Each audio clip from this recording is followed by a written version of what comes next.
Okay, so hey guys, I just got finished I just got finished modeling my little theremin here. Today we're going to be making a theremin in WebXR. Why are we going to do that? Because it's fun. I mean, it's a theremin. I was obsessed with theremins in my early college years. I've never actually owned one. I always wanted one, but they were a little bit too expensive, so I tried making one, which probably was a little bit more expensive. And I was not successful at it. I did not want to use any of the kits that people were making. I wanted to do it myself because I was so hardcore, and I failed miserably a couple times, and I just ended up with a bunch of electronic components in my dorm room and no theremin, and I soon just forgot about that entire venture. But the idea came to me a little bit earlier today that I don't know. I was reading a little bit on the AudioContext API, the JavaScript API in the browser, and I discovered how useful it is and some of the cool things you can do with it, like create oscillators and manipulate them and get them to output sound and whatnot. And I'm like, I do WebXR, and I love doing music related things. And how in the hell did anyone not tell me that you can simply create oscillators in your browser? Like, it's absolutely it's really, to me as a musician, a music producer type person, that's pretty cool stuff. I don't think a lot of people know how cool that actually is, especially maybe some people in WebXR. People are accustomed to using some of the more complex libraries like Howler. I believe Howler might be just made, it might just be a wrapper on top of the audio context. I don't know, maybe I'm wrong, but some of the fundamental stuff in there is pretty cool. And basically what I'm going to attempt to do right now is make a theremin in WebXR. um, I'm gonna, set up some scripts to access and be able to control the oscillators that it takes to make what is a very simple music synthesizer, that is the theremin. It's simple in terms of it produces a very simplistic sound, but how it does that is it's actually very complicated. So that's today's project, and as you can see, I've sort of already created my theremin in Blender here. I just modeled it up really quickly, and now I'm just selecting some textures here for our little stand. This button might need something too, but I'm gonna give it a new texture, make it something like that, just so it's there when we get it into the engine. Button mat. Alright, so our basic theremin's looking good. Let me set rotation scale on everything before I take it into Wonderland. And I realized that I messed up. Alright, so there we go. Let's shade this button smooth as well. Let me take a look at it up close. That's a pretty cool looking button we got there. I might just duplicate it into 3 or 4 of them eventually. What's going to happen if I shade this smooth? Does it look more like an antenna? It kind of does. So theremins have 2 antennas. The way they work is that the antenna on the left controls the volume of the oscillator. An oscillator is an electronic device that creates a tone through oscillation. And in the theremin, you have these 2 antennas. One of them controls the volume of the output of that oscillator, and the other one controls the frequency or the resultant pitch of that oscillator. And they do so, without the user having to actually physically touch the instrument, right? So it's kind of like magic. I mean, it looks a lot. It's pretty cool looking. Your right hand basically interacts with the right antenna, the tall one, and the left hand interacts with the flat one there on the left. From what I understand, it's pretty hard to play, at least at first, and we're gonna get to experience that today, which is so cool. I don't think I even realize how cool this is gonna be. I'm probably gonna like go crazy if I actually start getting it to work. But without further ado, let's take this model into Wonderland engine. First, I'm probably just gonna join these models. You know what? Before I even do that, I'm gonna duplicate them.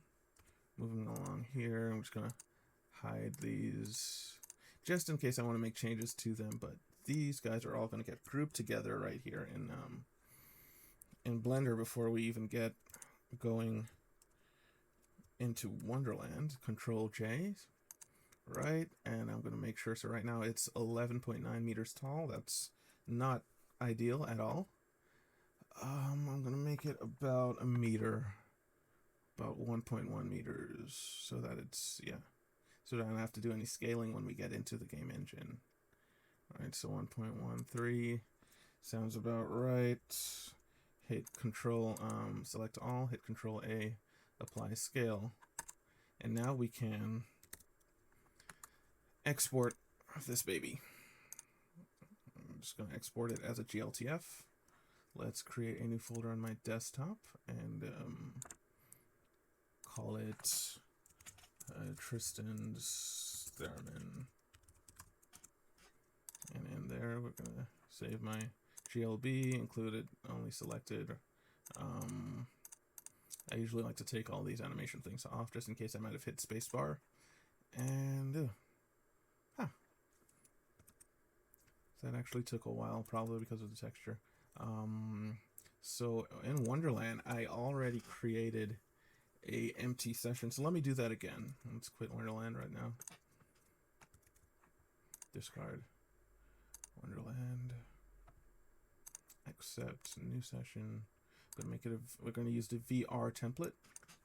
I'm gonna call this Tristan's there. Create. Right, so we've created a default VR session in the Wonderland editor, Wonderland engine. For those of you that don't know what it is, please go look it up. It's a very, very cool, very powerful engine that's designed specifically for the needs of WebXR and WebVR applications. So you're going to have a lot of fun with it. If you're watching this channel, you're probably going to have a lot of fun using it. So let's go delete. Let's delete some of these unnecessary primitives that instantiate with the project. So I'm going to leave the floor because it's a cool looking floor. And let's create an asset folder. Okay, so sometimes Wonderland does crash when you create, at least on this very old version of Wonderland that I'm using right now, it sometimes crashes when you create your first folder, and that's probably the only time you will notice it crashing. Unless there's a really bad error. Wonderland is usually extremely stable. So our folder was actually created here. I'm gonna rename it. Call it our assets folder. In the assets folder, I'm gonna create a new folder and call it models. And in our models folder, I'm going to drag our Theremin over. Our Theremin's kind of large. We'll see why in a second.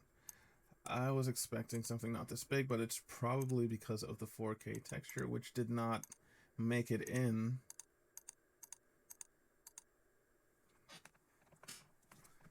Which was not imported. Oh, it's still compressing. There we go. So it was because of our 4K texture. Look, it's taken quite a while to compress. I usually never do 4K textures. For WebXR, it's usually 1, maybe 2K if I'm pushing it, but I figured since there's only going to be a Theremin in this project, why not give it a 4K texture? It's the only thing that's going to be in here. But apparently it's kind of large in general. Didn't I? Oh, I didn't get a chance to save after deleting these primitives. So let's delete them again. All right, so let's drop our Theremin onto the scene. Oh, we already did that, didn't we?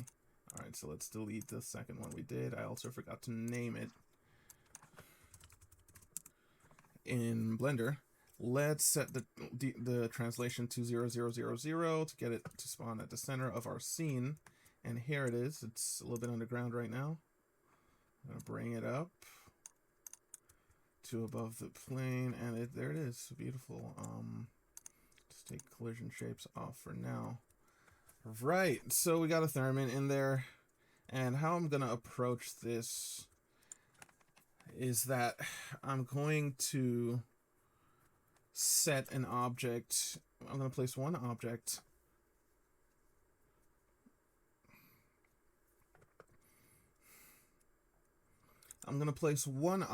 for each antenna. They're just going to be empty objects. I'm going to call this pitch antenna. And I'm going to move it to the top of the right antenna then in our Theremin object, I'm going to add another empty child object and call it our volume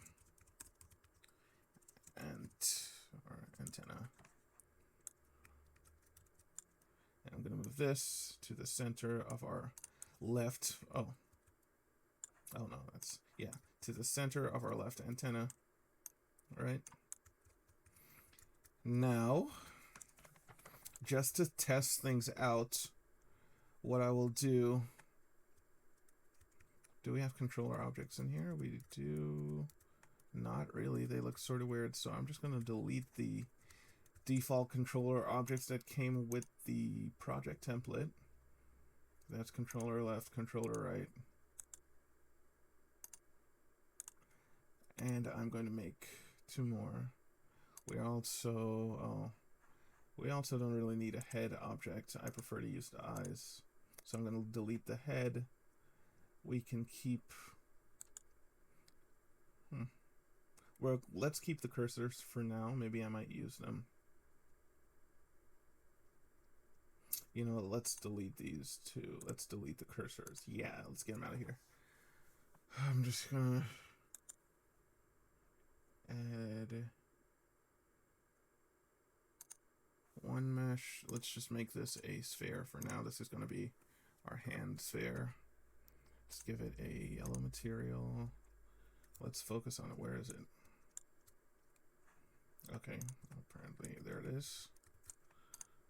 It's kind of big. Let's resize it to like 0.3. Scale it down. 0.1 because that's actually still kind of big.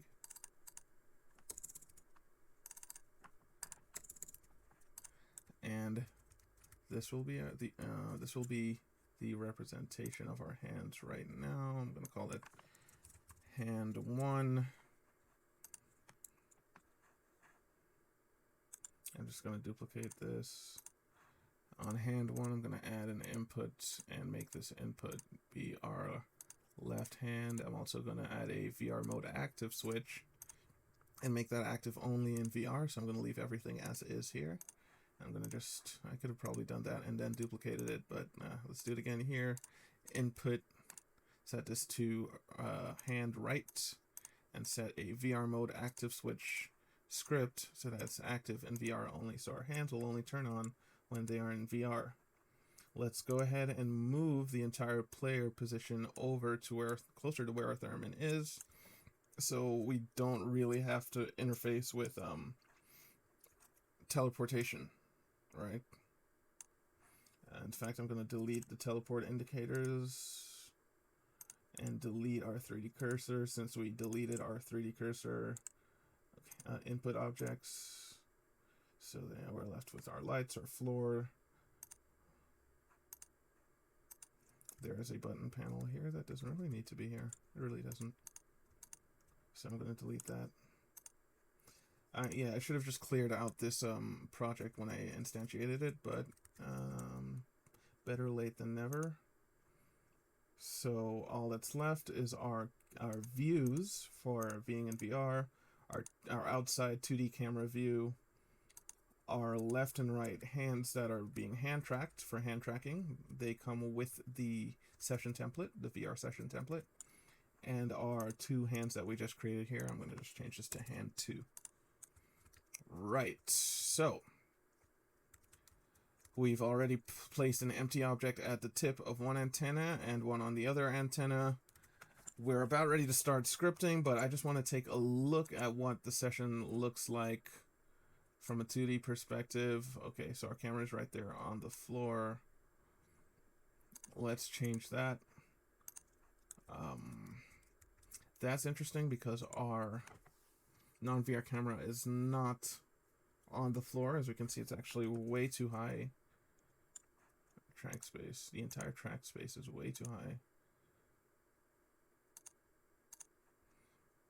I'm just gonna bring it down a little bit, but let's see what's going on with our 2D camera. I think it might be this player height thing. See, I almost never use that. As a matter of fact, I'm just going to take our 2D camera out of there. Our eye left, eye right, hand left, hand right. And I'm just going to delete the track space thing altogether. I'm just going to hit save right now, just in case we do get a really weird, untimely crash. I'm going to build and run again.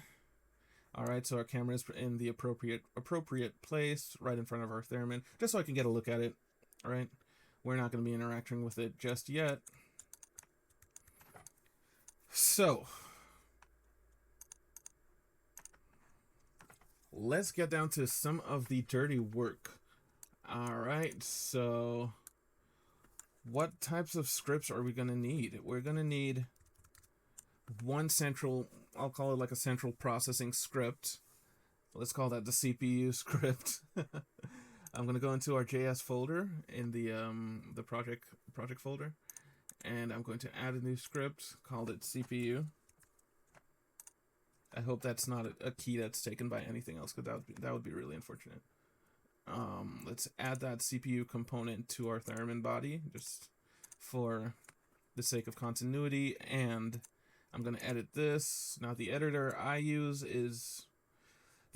that I mostly use is called bedit. It's really just an extremely stripped down, extremely simple, like one step above text editor type thing. That, you know, it has JavaScript decorators, etc. But it's stable, it's efficient, it works for me. It gets the job done. So I apologize if I'm not using VS Code right now. VS Code sometimes just gets a little bit too much for me, especially when I'm doing just JavaScript, you know. That said, you should be able to understand everything that's on the screen. I'll be explaining as I go along. There shouldn't be anything weird about this editor. So first up,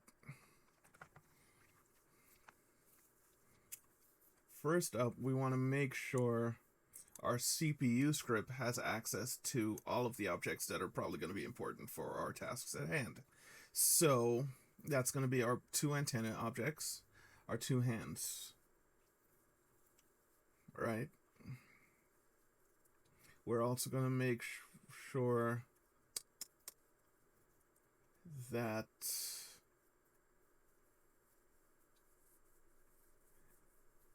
that's really, let's do that for now. Let's go ahead, and in our property section here, we're going to put hand1, make that a property.object.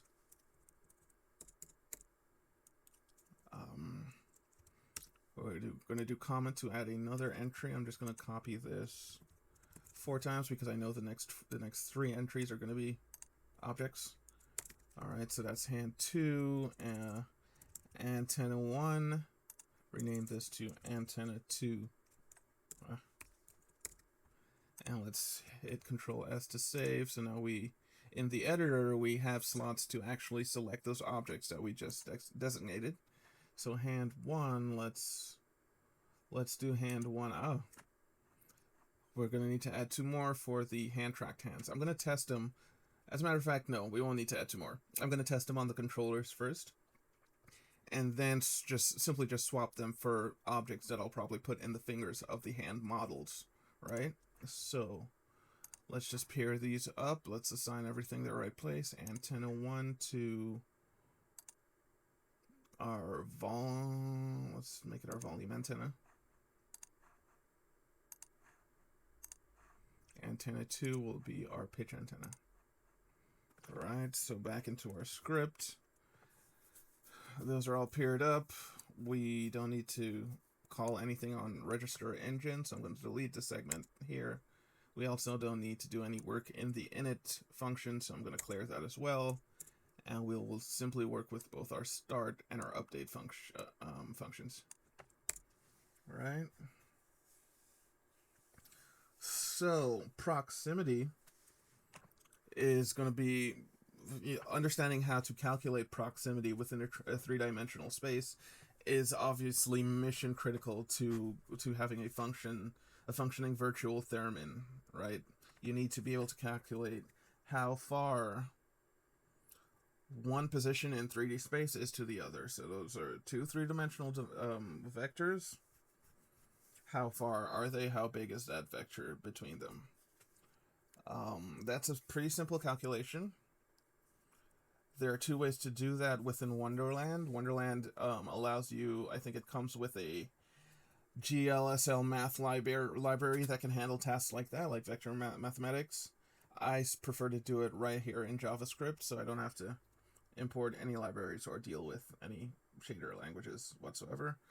And the script that I used to do that, I will show you in a second. So let's create some variables. Let's create some position vectors, right? So they're going to be arrays, and they're going to take 3 values each. I'm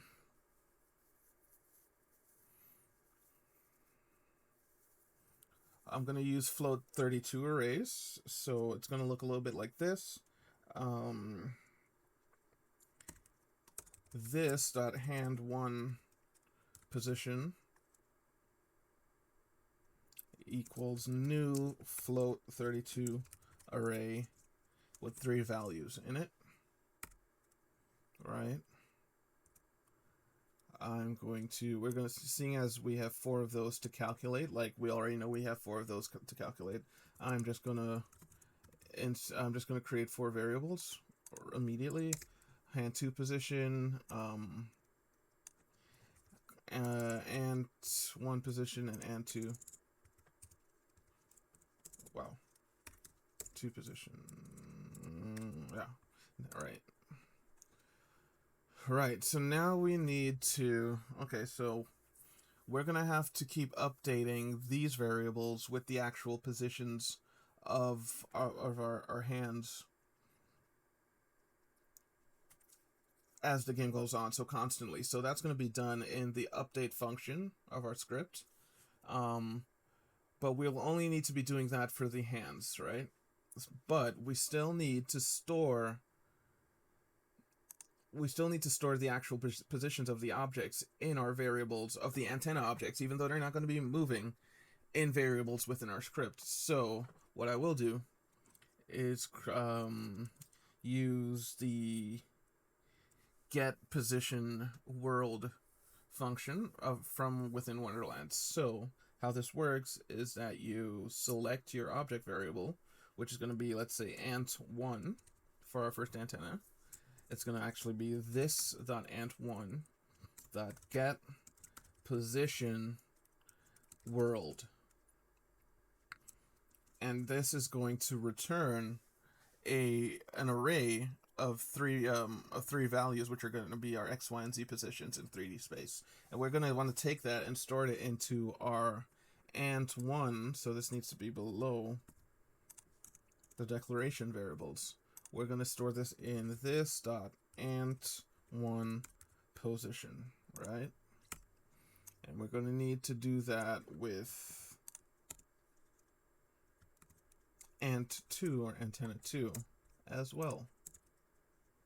ant2 that gets position, ant2 dot position. Seeing as the theremin itself never moves, we only need to store that position data once, right? So we pull it, we store it. Meanwhile, our hand positions need to be constantly checked for and stored. So I'm just going to copy the script, the getter scripts from our antennas, post them into our update process, our update function, and I'm going to say this dot hand one pose get position world, this dot, I got that wrong. This dot hand one, because hand one is actually our object variable. Get position, we're going to store it in this dot hand one pose, right? Pretty straightforward. Same thing for the second hand. Hand 2 get position world. Hand 2 pose. There we go. So now we've sort of started tracking our hands and the positions of things. Now we haven't started quantifying or calculating distances yet, but now we have the basic materials to do so.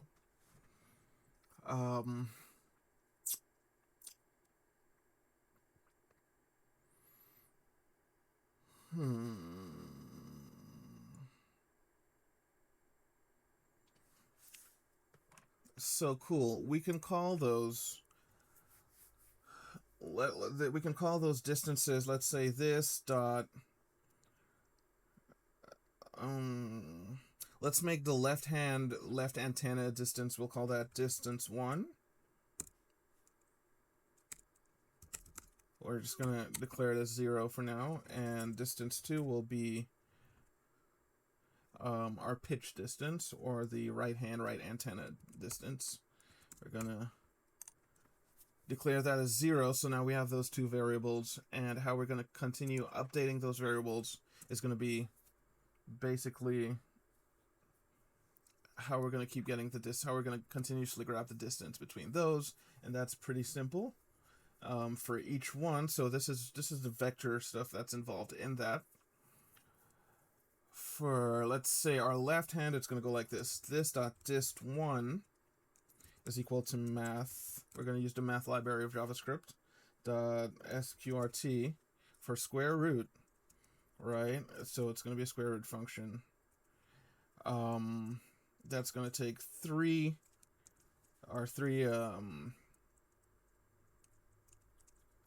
three-dimension vector points. It's going to add the square root. It's going to add the power of 2. What do you call that when you multiply something by itself? The square of each of our three-dimensional vectors. It's a little bit complicated, I'm not gonna lie, but it's basically vector math. If you want to find the resultant vector of two different points, you subtract one from the other. The reason we want to we basically want to get the absolute value of that, so we square it and then we take the square root of it. And we want to do that with 3 dimensions instead of just 2.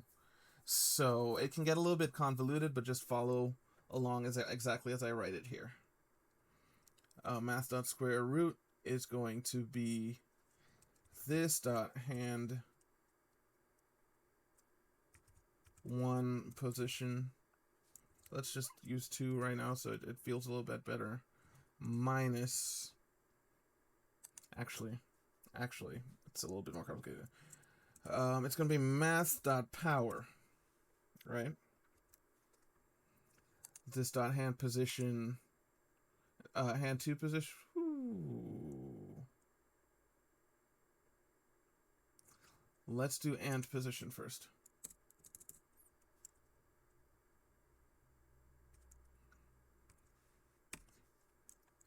This dot and 1 position minus this dot hand 1 position, and that's going to be 2 to the power of 2, because we are now in a math.power function. These 3 are all going to be math.power because, like I said, we want to get the actual square of each of these values, right? Sorry if this seems a little complicated, but it's a little bit of a complicated thing that we're trying to accomplish here. So we have the first position. All right, so hand 1 is our left hand. Have we established that? Yes, we have.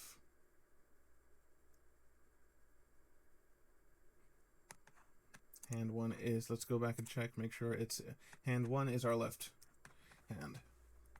So, okay. How are we doing here on time?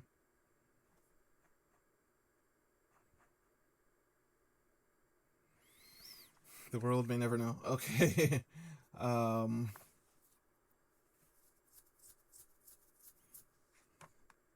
Right, math square. Okay, so we get our antenna position 1, our x value, minus our hand 1 position x value. We square that by 2, and we do that again for the y and z values. All right. Just make this 2. Let's close this angle bracket here. This is actually going to be 1. Right, let me just copy this. And this is it seems complicated now, but this is going to return our the exact distance of the hand to the antenna, which is like mission critical for what we're trying to accomplish here. Like, that's literally the most complex thing that we need to do right now. Everything else is just knowing the libraries. Alright, so let's read this through again. That's mat.square root versus the square of the, let's say, the x position of the antenna minus the x position of the hand, and we repeat that for the y positions of both the antennas and the hands, right? We square them, and we square root everything. What we get back is the distance of our hand to our antenna, right? So let's copy this. Let's paste it again. This is going to be distance 2. This is going to be for our right hand. Math power, just antenna position 2. Everything just is getting changed to 2 now. Just recycling some code here. Boom, boom, boom. So now basically one of the hardest parts of our operation is done. We have the distances of the left hand to the left antenna of our theremin and the right. So now let's see what we can do with those distances when it comes to the audio context. Now, if I can remember correctly, you want to create one audio context per, it's really a good idea to create one audio context per source that you're handling. So I think the way we can do that here in Wonderland is that we can say this dot context equals new audio context. Right? And within our audio context, we have sources, and one of those sources is a generator. So we'll create that by going this dot gen, call it gen1 just in case, is equal to this dot context dot create oscillator. Right? I'm going to change gen to os. Right? Not os1, just os. Create oscillator. So cool. We have that connected. And with the oscillator, we can do, we have volume, we have frequency, we don't have volume. To access a volume control, or to be able to control the volume of the oscillator, we actually need to add what's called a gain node. For that, I'll do this dot gain equals this dot context dot create gain. Right? And that creates a gain controller to be able to operate volume within the audio context system. I believe they tried to emulate signal flow as it exists in the real world with like physical equipment, having to plug a source into an amplifier, etc. So that's how that is set up. What we can do now, so our oscillator object has the functions frequency. It has a start and stop function, and our gain function has a gain value, volume value. But we still need to connect these up, and the way that's done, you need to call a connect or deconnect function that exists on the oscillator and the gain function itself. So once you connect those two, is the window context in the audio context function. So it kind of works a little bit like this. So this dot, let's say oscillator dot connect this dot gain. So what we just did was we connected the oscillator to the gain node within the audio context. Then we can go this dot gain dot connect this dot context dot destination. Is it destination? Let me see. I actually was working on a test example here. I'm pretty sure. Yes, it's destination. What I imagine that does is it connects it to the browser's connected audio interface. So wherever the browser is allowed to route to your computer's audio interface, the audio context is allowed to connect to that, and now your gain is allowed to connect to that destination as well. That's what I imagine it sort of looks like inside. It kind of just makes sense that way to me, and it works. So gain.connect. Right. So we do have gain.frequency. What we can do is we can make it our own. We can say this dot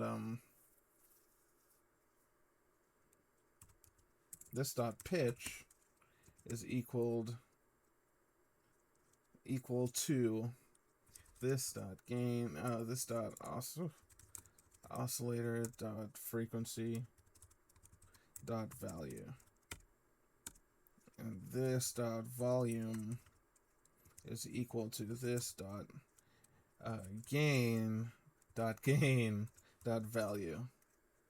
So if we had called our gain node, it would be this dot gain node dot gain dot value. Right? So our oscillator's pretty much set up to make sound out of our audio context within our WebXR application. What I can do now here as well is do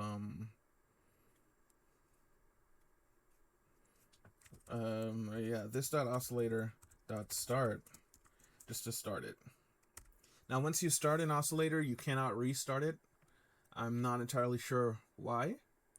So the way you do it is you either volume it down to 0, or you call a disconnect from either the oscillator to the context destination or the gain connect to the context destination. You either disconnect the gain or you disconnect the oscillator. You can call oscillator.stop and it will stop, but you cannot restart it. You cannot call start on it again. And that kind of makes sense with how start functions sometimes work. Anyway, so let's continue. Let's see how we can now wire this up to what we have going on with our objects in Wonderland, right? So first of all, our volume, the distance,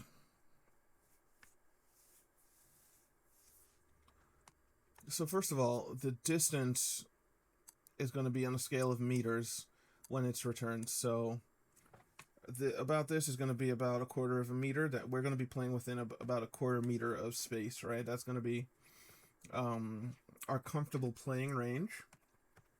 So we'd want to have it so that maybe if we're maybe about 1/2 meter away, we're going to get total silence, and when we're all the way close, we can get up to max volume, which I'll probably just let be 1 for the audio context oscillator. So we may just want to be maybe dividing by 4 from whatever our value is being returned from our distance.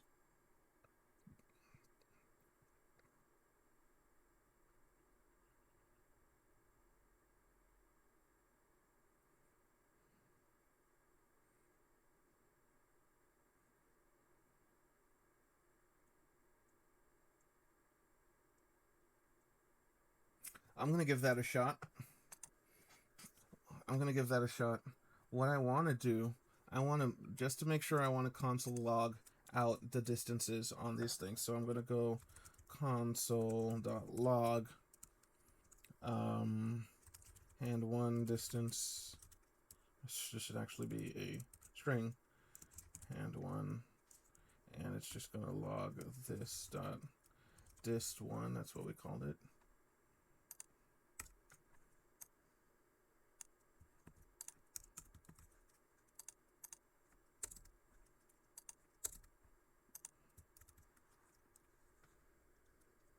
And I'm for testing purposes, I'm not going to start this oscillator immediately.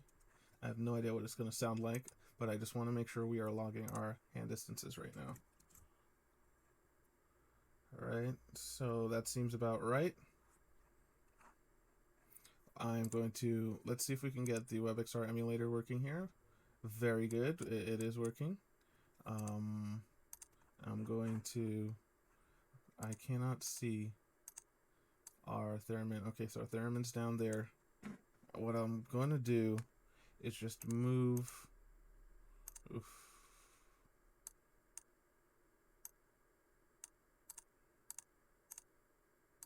this baby down just a little bit.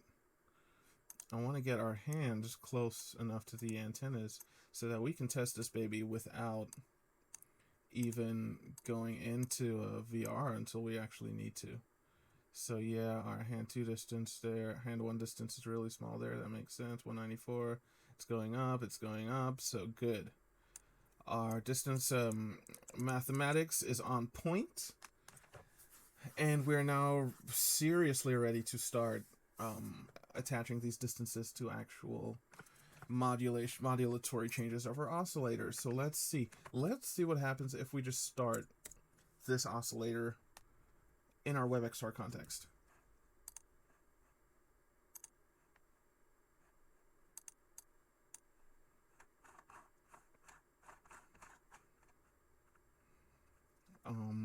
So I don't hear anything, which is probably for the better, but let me see.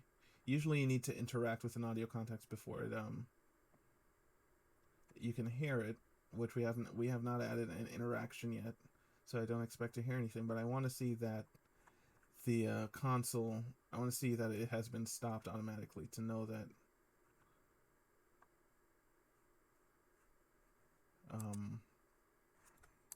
so we can stop logging our hands now. I want to see that it at least tried to start the audio context and was blocked, to know that my initial code worked. An audio context was preventing from starting automatically. It can be resumed after a user gesture on the page. Right? Okay, cool. It makes me really want to it makes me really wish I didn't delete. Well, actually, I'll make this a cursor object as well.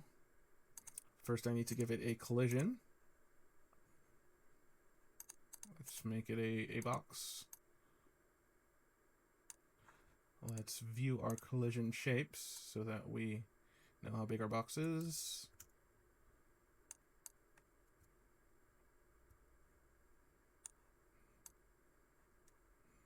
I want to be able to click on this from our 2D camera.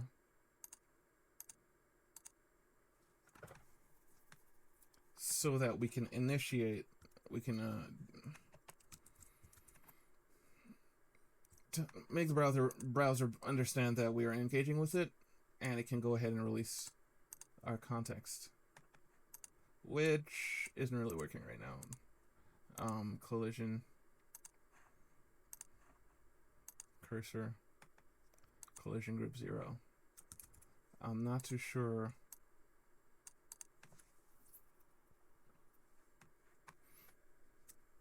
What I'm gonna do, just to try to trick the browser, is that I am going to set a timeout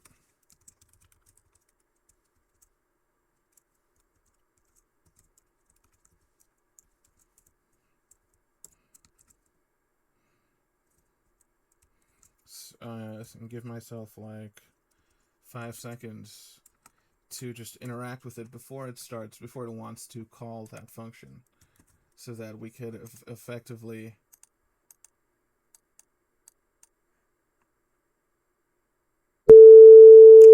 there we go.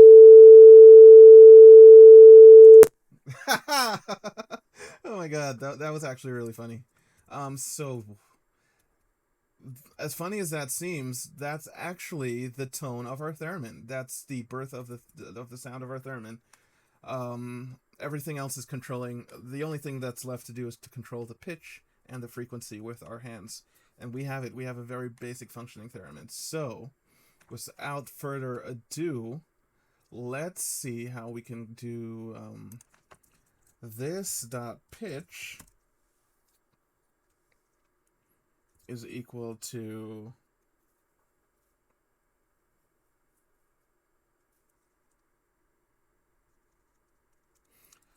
let's do volume first. Volume is a little bit easier, and I'll get into why in a second. Volume, this dot volume is equal to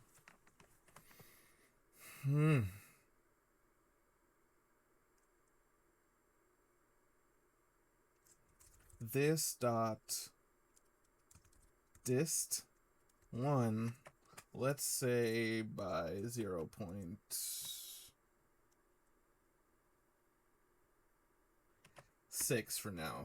I don't want to blow my ears off, but let's see how well this works. So again, our theremin starts making sound 5 seconds after the Wonderland session, the WebXR session has opened. We'll change that later on. We'll make it, you know, start with an on switch or something like that.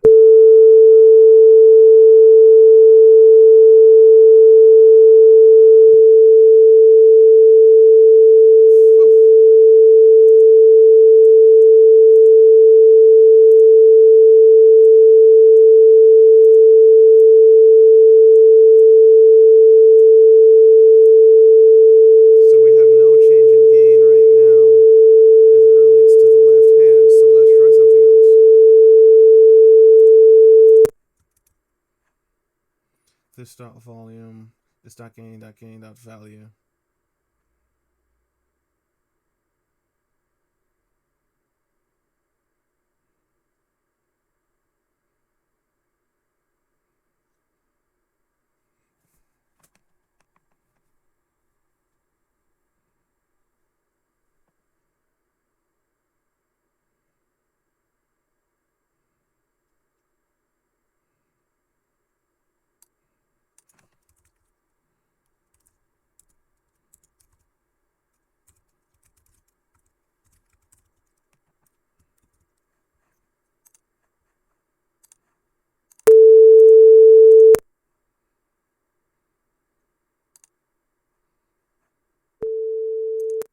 I think this works.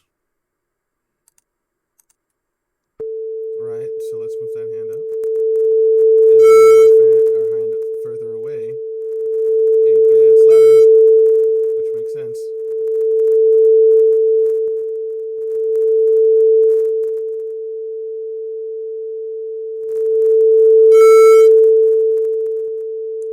Right, so basically what we want to do, we do want to limit it though to a safe distance of maybe about, alright, so let me see, let's console out our distance 1 just to see how far is a safe distance.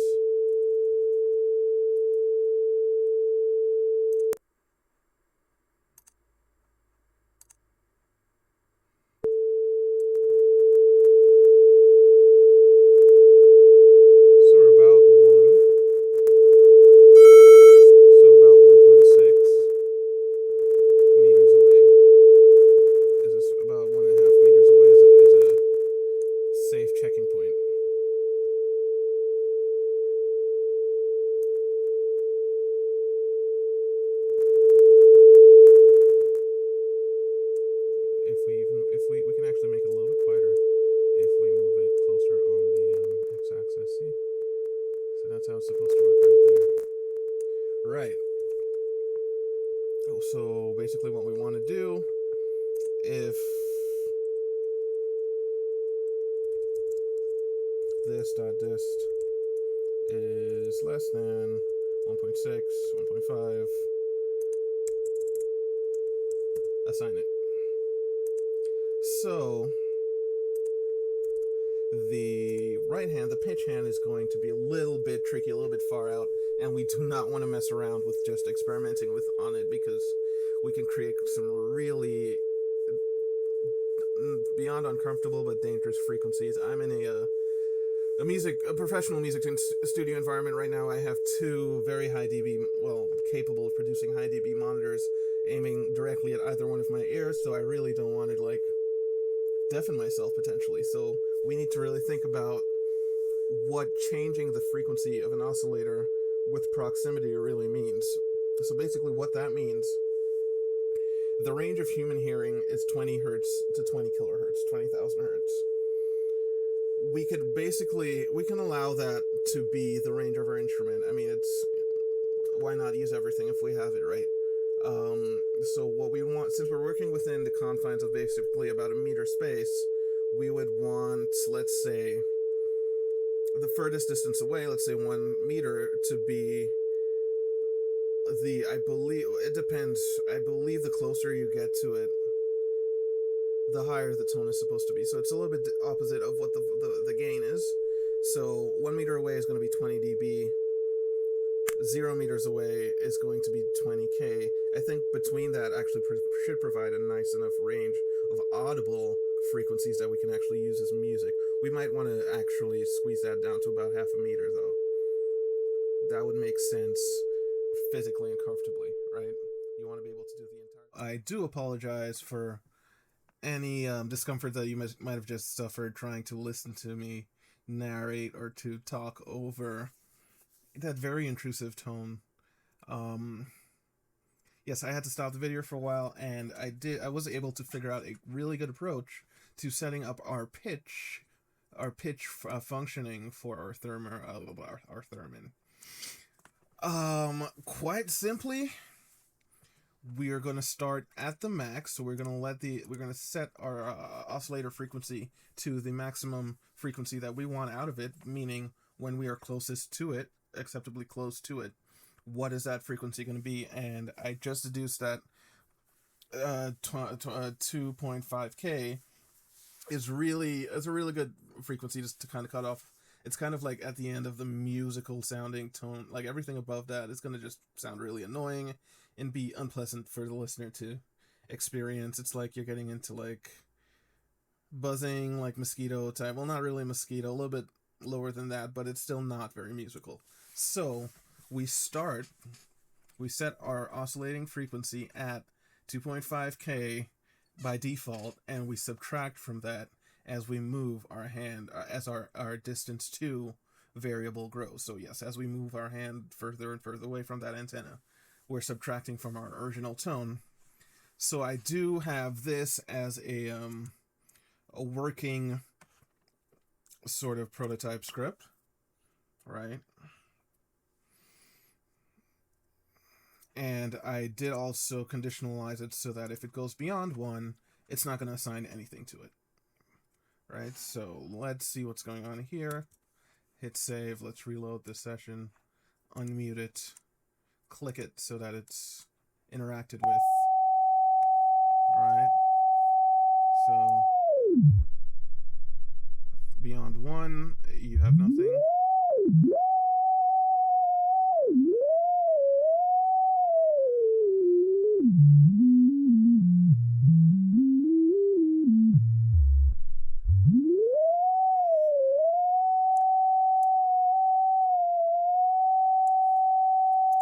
Now, I do not believe that we are anywhere near 2.5K. I'm going to double check that right now.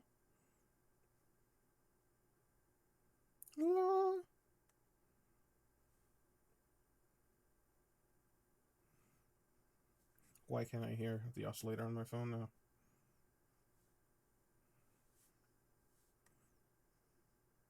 You only have one job. Generate a tone for me. It's on silent. See, that is definitely 2.5K. It's 100% 2.5K, so we are way below that.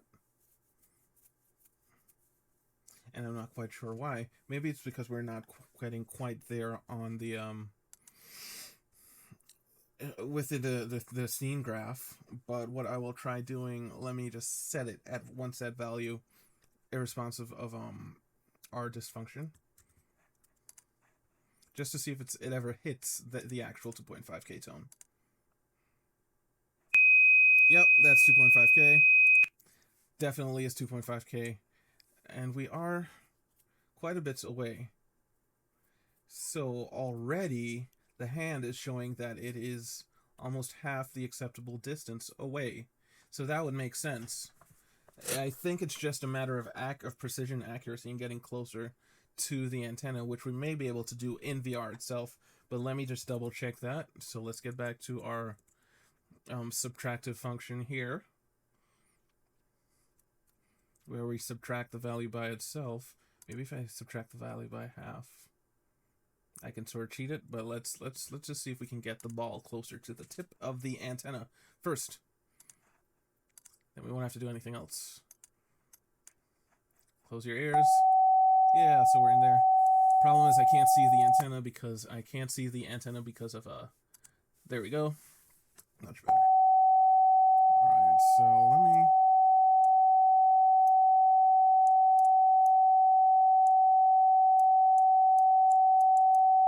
man.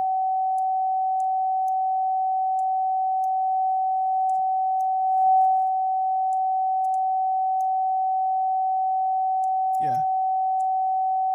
So as we can see, yeah, we are quite a ways away from the tip of the antenna. So that explains everything. The function is actually working as well as it should. But I just still want to see how close we can get. So let me try that.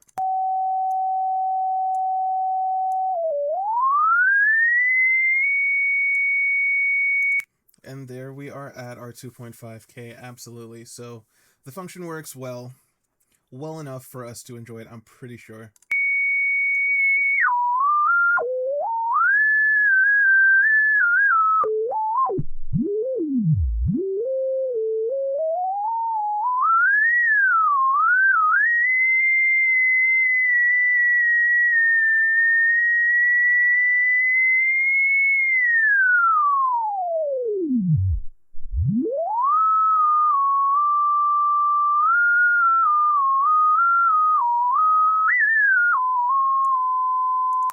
Yep, that's a perfect musical range for us to enjoy playing our theremin. So guess what, guys? The two hardest parts of this project are now over. We can literally just go into VR and have a lot of fun right now. We can bring the volume all the way down to silence. We can operate our pitch, our tonal range in a very musical way, and make music. We now have a completed true virtual instrument and on our hands, right? Synthesized instrument with a very intuitive control mechanism. So pat yourself on the back if you've made it this far. You can dive right into VR and knock yourself out. But I want to do, what do I actually want to do? I definitely want to do some aesthetic things. I want to make the environment look a little bit cooler. The other thing I do want to do is be able to use this with hand tracking, because let's be honest, that's sick, right? That's like, I don't want to say that's the idea, but why the hell not? What else do I actually want to do though? So environment, I would probably like customize the theremin a little bit more. The other thing we can do is make a selector mechanism to switch between wave types. I don't think I even discussed that yet. But our oscillator, right now it's just running on the default waveform type, which is a sine wave, but I believe there may be 4 more. There's definitely triangle, definitely square, and definitely sawtooth. So yeah, those are 5 waves in total, right? Sine wave inclusive. And for theremins, they definitely do sound good in at least a sawtooth or a triangle wave, maybe a sawtooth. Let's test it out. Let's see which one actually sounds good. So I'm going to do this just to test it out. This .os .type is equal to, I believe we just put saw here, right? I should just accept saw as a string. But yeah, I want to make a selector switch for that when we actually get to it. So let's test out the saw wave. See if the session starts. That's fine. I don't know. Well, a saw wave is it's not that far off from a sine wave, so we might be not missing too much. Let's try a triangle wave. A triangle wave is definitely supposed to be a rougher sounding tone.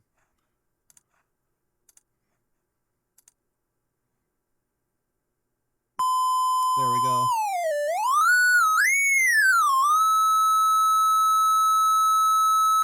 Let's try the square tone. I'm trying to see if I even want to mess with any other types right now, because honestly, the sine waves on a theremin really sound the most angelic and, you know, the best. Let's try square wave.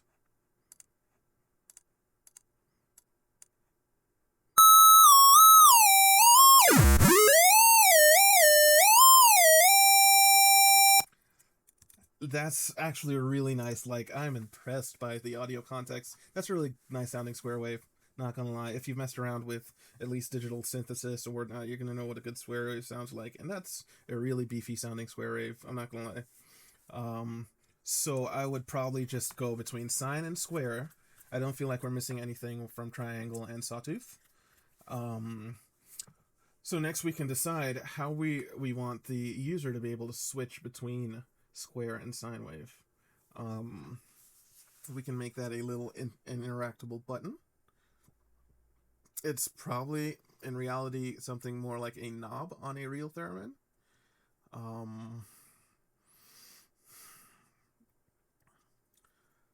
So what will I actually make it into?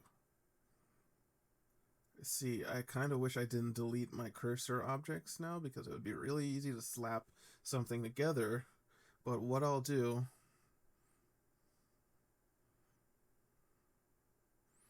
I'll do up a quick collision check script for the buttons. I mean, I already made the button object. We might as well use it. I'm not going to make a dial for anything. And one button is really all we need. So for this, I definitely no longer need this collision or this cursor target thing there. So this is our regular button. See, what's unfortunate is that this button was not made into a separate object. That's kind of my fault. I exported it, everything joined together as one object when I should have had it separated. What I will do, seeing as the mesh is there, I can probably just, is this the last one? I can just delete it. It won't be any harm. And I will create a new mesh. And I will now set this mesh back to the cube. And I can now set the button back right where it is. So now we have it as its own object that I can now, well, at least I thought I could. Yes, I can now move around. Not that I should, but it definitely needs to be, it will definitely need to be able to be pushed in when the time comes. The, did I really make that not black? That black? Probably not, but lighting conditions. So, we got our nice little shiny knob going on here. Very, very chic. Yeah, I'm sort of, now that I know that our hypothesis is actually working, I kind of just want a pretty thing. That's how my mind works. I just want to trick things out and make everything look a little bit beautiful and catching, and, you know, something that you'd want to interact with and spend a lot of time with. So excuse me while I go on a tangent and beautify things for a second. But what we want to do, what I do want to show, is how we can easily just make a type selector switch for our tone, or we can call it a tone selector switch. All right. a tone selector switch that will be interactable via collision checking.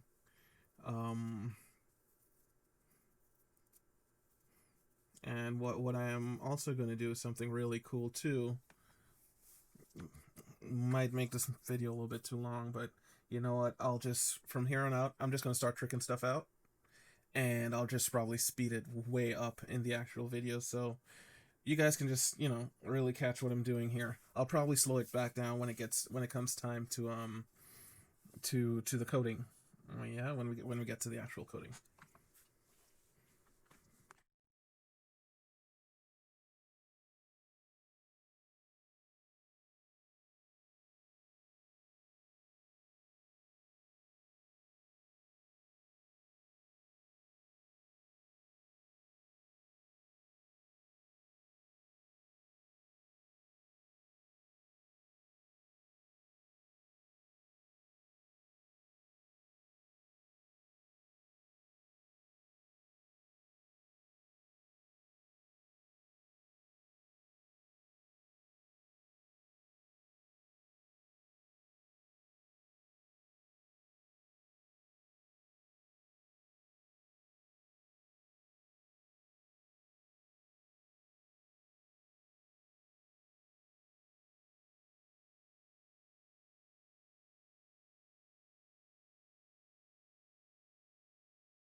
Right, but our wood is actually, I'm thinking I want to make it a little bit darker, a little bit more saturated, with a little bit of specularity on there, not too much, and definitely not just that concentrated beam, but a big spread.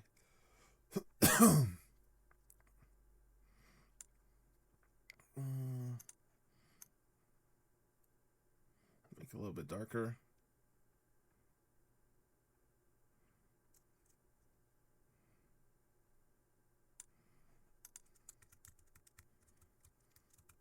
I think I like the darker wood better. And what I'm going to do, I like this green too, but let's just make this a little bit darker, right? Let's go with a dark green, sort of our aesthetic, a dark colored aesthetic, because I'm probably going to be playing with the darker tones of this theremin, to be quite honest. Theremins sound beautiful in the lower mid-range. They, especially the analog ones, they're very warm. You know, the authentic circuitry analog theremins that Moog makes, you know, they have very authentic circuitry going on. They sound amazing in the lower mid range, very dreamy and very creamy, and it's an experience on its own to just sit and listen to them being played by a good player. But yes, maybe you will be good enough one day now that you have a fully working theremin. And what I'm going to do now, I'm going to save this. I'm going to just, so I have a Blockade Labs subscription, a paid for premium commercial license subscription to Blockade Labs.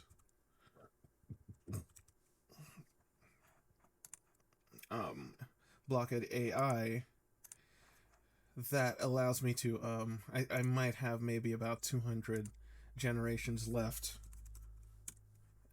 for the month that I need to use up. So let's see if we can make a little environment for our theremin. All right. So the theremin is a Soviet Russian, I think it's still the Soviet period, but it's definitely a Russian instrument, which is very cool. It was invented sort of as an accident. Like, by the way, I was working on a proximity sensor, and I actually made a musical instrument and that's what the guy's life. I think his name was Leon Theremin. His life sort of just became about making this. It went from being like, you know, a security sort of scientist type thing to this guy just made this really unique, beautiful instrument, and everyone comes to listen to it being played. And yeah, it's a very interesting story, if you know, and it is definitely one of the first electronic synthesized instruments ever created. Period. And it is a very complex electronic instrument, very very complex instrument. So it's the theremin is actually a really crazy invention all around across the board. I'm not even making any of that up. Um, so okay, so what kind of environment would be cool to Americana painting? Let's stay away from Americana painting. Well, I don't know. Maybe a little bit of an Appalachian sort of. Nope, that's not the vibe I'm looking for. What about we'll keep it with photo realistic. What about a 1890 Soviet music hall? We're going to use negative prompts. People, faces, men, woman, right? 1890 Soviet music hall. I can't wait to see what this produces. But yeah, I'm down to 204 generations left for the month for this subscription.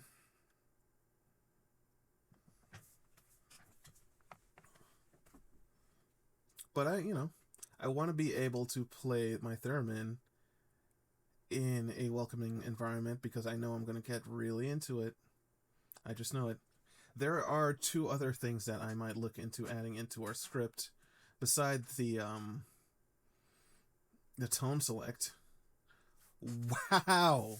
Yeah, so sometimes holy crap. Sometimes Blockade Labs is really on point on the first strip, and I mean that's kind of why I waited so long to start purchasing. Like I already know it's going to be purchasing from them the minute they started this project, but I waited a while until they really fine-tuned their models to the point that I didn't think I would be wasting money on the specificity of the things that I like to create. But they're at that point where yeah, you can sit back and hit generate and be thoroughly happy with what you get back. I wish this was closer to the stage, but I'm just going to download this regardless. I'm just going to take it as a JPEG for now.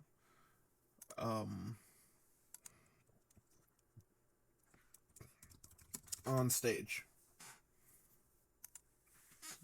Let's give it one more try. If we don't get it, I'm not going to care. We're going to just use this one. That's a fantastic first prompt, though. I'm not going to lie.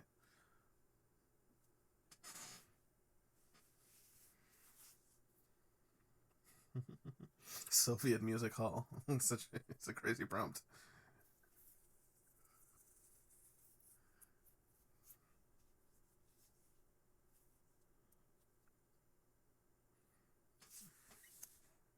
Are we on stage? No, we are kinda. We're definitely not on the stage here. But again, this is a great one. I just wish we were pushed back on a little bit back further on the stage, but what I want to do though, I do want it to be dimly lit, intimate. Right now it's there's a little bit too much hard light on our case right now, on our scene. The theremin is a very soulful, intimate instrument. I want to kind of bring that out in the ambience as well. Speaking of which, the other features that I might want to add in beside tone select might be delay. So the audio context does offer the ability to create delay lines, which Theremin plus delay, or good reverb, is literally where the money is at with the Theremin. The audio, what is this? Why am I flying? Why am I flying? Dimly lit.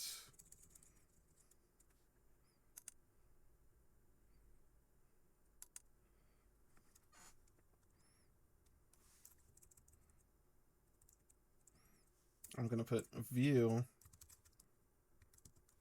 from stage. Yes. The audio context API does allow for reverb as well, so I might play around with that as well. Do a little bit of convolution reverb. But I think a delay line may be simpler to implement and maybe a little bit more what we're looking for with our basic Theremin, right?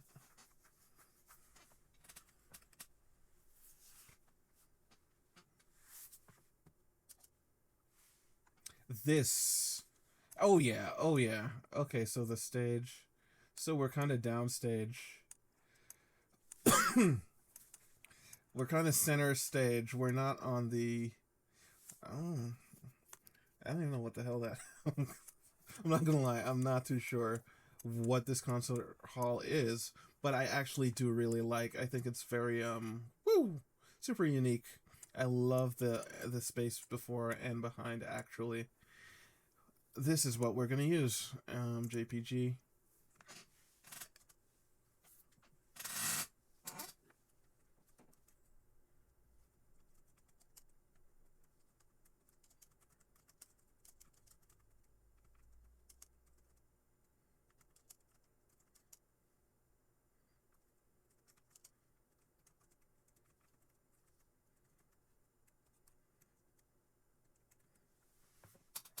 Right, so we're downloaded.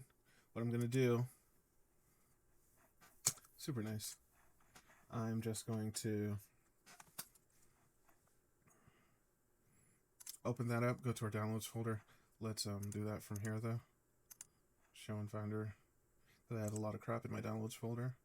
I'm gonna open this up in an Affinity Photo. Right, and what we'll do, everything is fine as is. I'm just going to export it as not an 8K image, not even a 4K image, but a 372K image. That's my ideal aspect ratio for digital painting style equi rectangles, 360 photos, or photo walls, or equirecs. I found that to be really ideal for VR and WebXR. It's like the perfect blend of portability. An average JPEG is going to be, at 95% quality, is going to be just about a megabyte, or definitely under 2 megabytes. And it's not going to be that blurry, especially if it's a more of a stylized theme that you're going for. So it's good for portability. It's good for optical fidelity.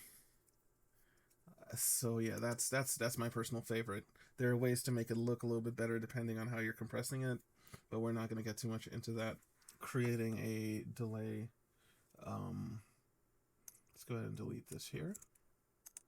Simply doing this dot del, can use del equals context, this dot context dot create delay. Is that how they say it? Delay. And now we can do this dot osc dot connect this. Do I have to do a gain? I might actually have to connect the gain, right? No, you connect the oscillator.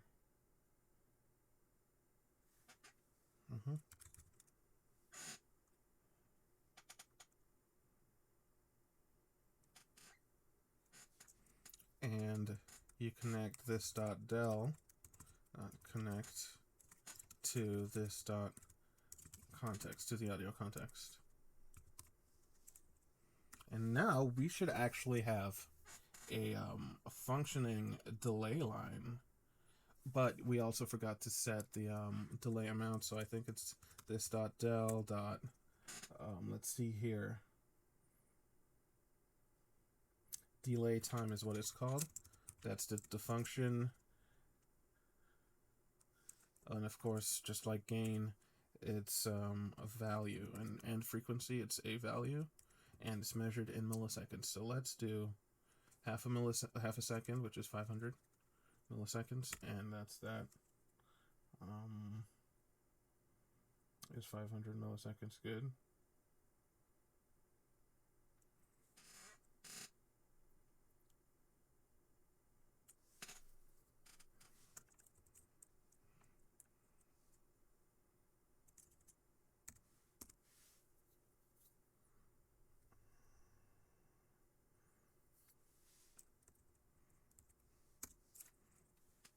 This is what's used in the example, so I'm going to give it a shot.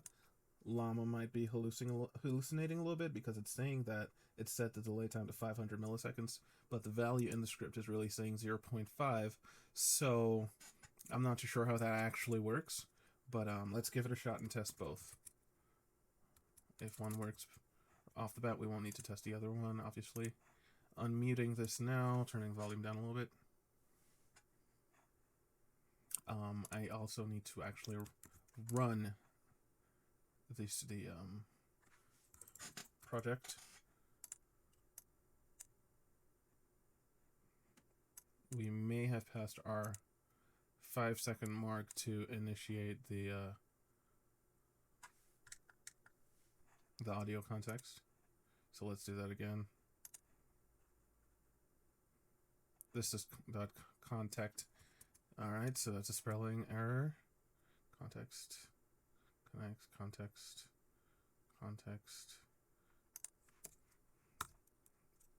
That would have choked out the audio context to begin with, so we may not. All right, we have another error here. Index is out of bounds. Audio no.connect. Index 0 is out of bounds. I know that value is a little bit weird. It just seems weird. I'm pretty sure that's the value that we're talking about.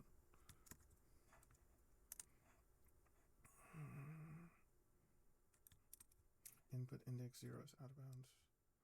This dot del equals this dot context dot create delay. The error was that I had this dot oscillator connected to this dot oscillator. So definitely you would get some sort of indexing error. It's supposed to be this dot oscillator connect to this dot delay, right? Collect the delay, and yeah, we should actually have a working functioning delay right now, but we don't because we got an error. Argument 1 is not valid for any of the two argument overloads. Audio no.connect argument 1 this dot context dot destination. All right, that should hopefully solve all of our problems. It did. And that was actually a well-functioning delay, right? So we actually got it to work. The square tone was a little bit scary, so I'm going to just... scary. I'm going to set that back to sine, and we're going to try that again.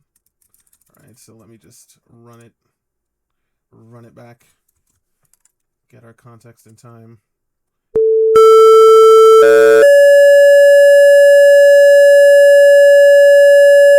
Pause. One thing that's happening here is that we do not... We're kind of at full volume, or maybe close to full volume because of where the controllers are positioned in the emulator. So that's a little bit uncomfortable. So I'm just going to position everything while it's on mute right now. So our volume stick, which is right here, controller, which is wish I could reset that orientation back to where it was before. but basically we click it again, and we're supposed to get handles to move this down here to where it might be a little bit more softer. I'm gonna zoom out a bit. I'm gonna move it in back a little bit. That should be pretty soft. Let's unmute it. It's not. Newsflash, it's not. Yeah, the perspective in all this stuff could be a little bit hard to maneuver sometimes, I'm not gonna lie. So we're a little bit lower than we need to be. Let's go up. Sort of grabbing both of those things at the same time. That's not what I want to do. I simply just want to interact with this guy. I don't know how possible that's going to be. Jesus. Well, I mean, if that's the case, I'm going to have to move you upwards a little bit, simply so I can move this guy upwards. Let's just take a look at it real quick. Oh my gosh. All right, let's listen to how... So we do have a delay line on top of it, so that's if the sine waves are matching up, they're going to be amplified, so the audio is going to seem twice as loud as it's supposed to be. We're going to have to just deal with that, but now let's see what we can do about changing the tone so that maybe we can hear some of that delay. That gorgeous delay that we've been working so hard to achieve should be totally within our reach right now. Let's unmute.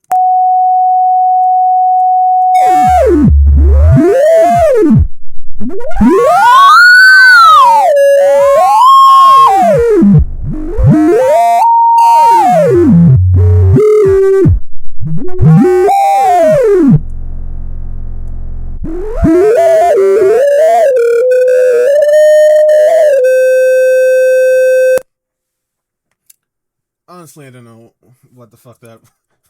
I don't know what the hell was happening there, because that did not sound like a sine wave.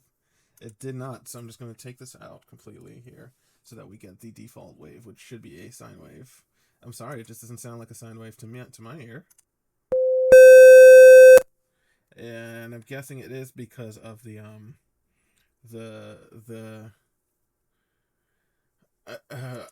adding the static amplification of the tone. So what I'm gonna have to do, I'm gonna have to create another gain node and connect that to our delay. Connect that to our delay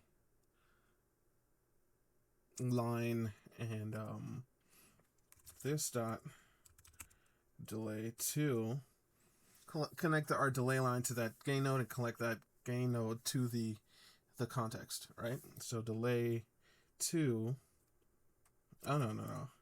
gain 2 equals this dot context dot create gain, right? This is a lovely API, by the way. I'm so happy I just stumbled upon it. This dot gain 2 dot, okay, so create that. This dot delay dot connect this dot gain 2 and this dot gain 2 dot connect this dot that. So what we can do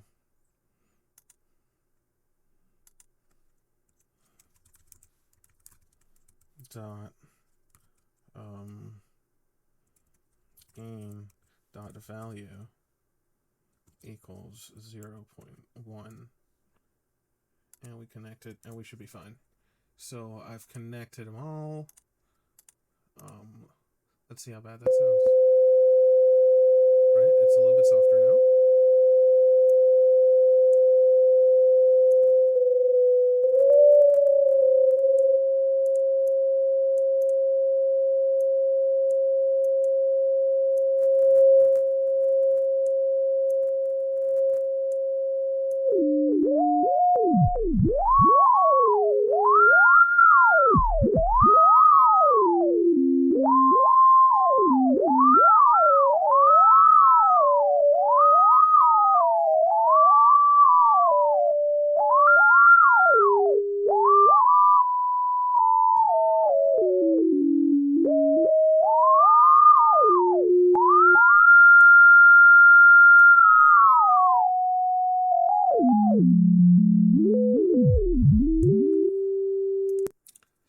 we're getting there. You know, I think 0.5 is a little bit long of a delay. Let's try 0.3, just for, you know, aesthetics purposes.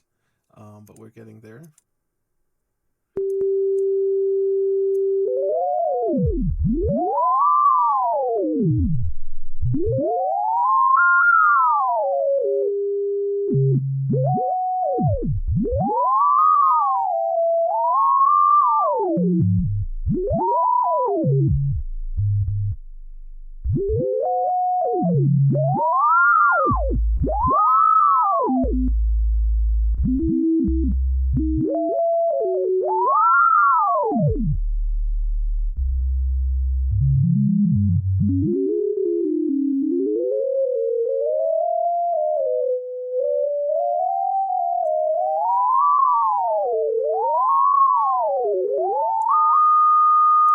Again, closer. The gain is still much. That's 10% there. Let's go to 5%. And the delay time is actually not too bad. It could probably use one more delay line, to be honest. You know, a reverb is probably just going to suit this entire project best, but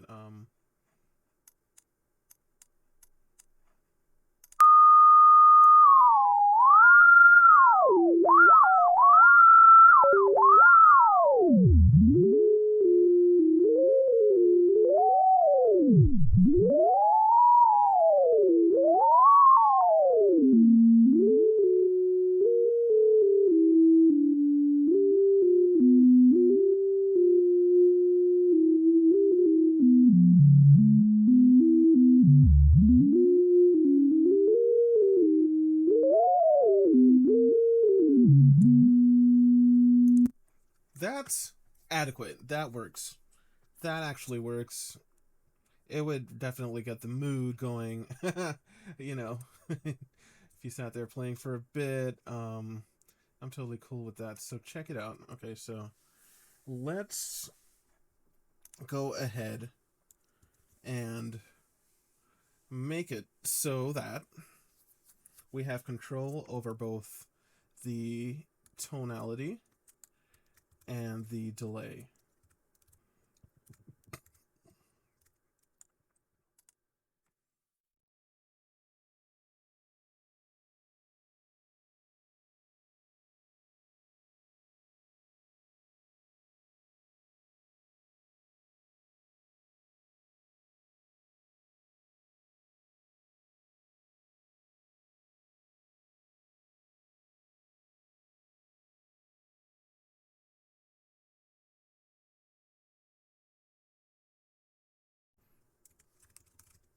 Button 1 is going to be button 2. This is going to be button 3. Oh, there's no button 3. This is going to be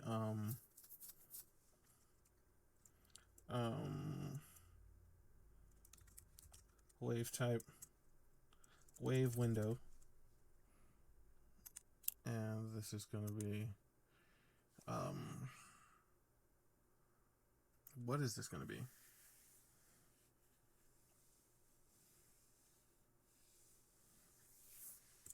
We do have our two colliders that we need to add, so let's add collider 1 and collider 2.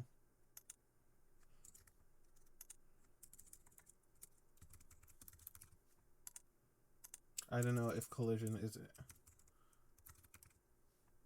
an actual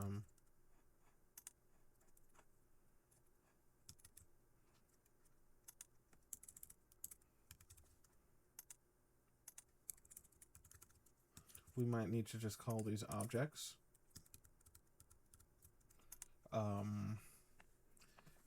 going to call those objects. There was something that I just remembered as well that we wanted to tap to.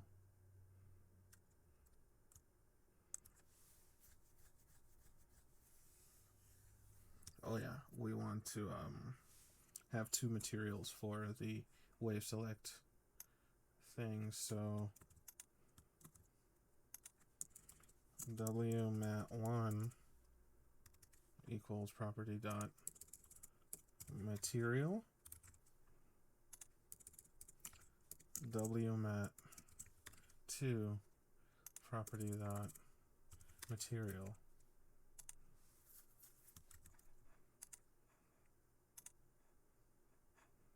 Don't select background. So we're gonna go to CPU. We're gonna do our button 1 is gonna be our button 1. Our button 2 ob is gonna be our button 2 ob. I need to rename that, remind me. Our tone select background. It's probably this one.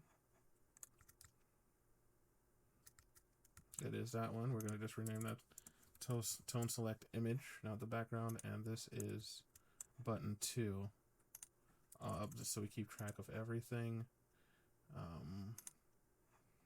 This is our environment ob. Hit save. Now let's go back to connecting everything up. Collider 1 is going to be this collision.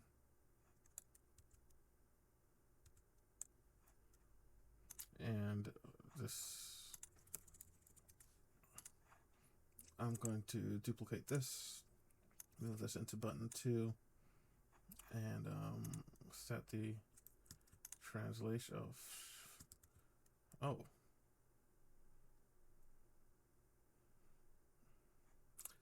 All right, I'm just gonna call lucky on that shit because wow.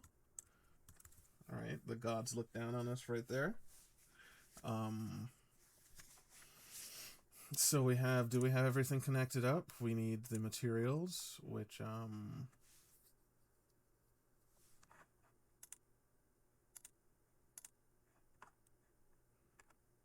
select SW, tone select square. So tone select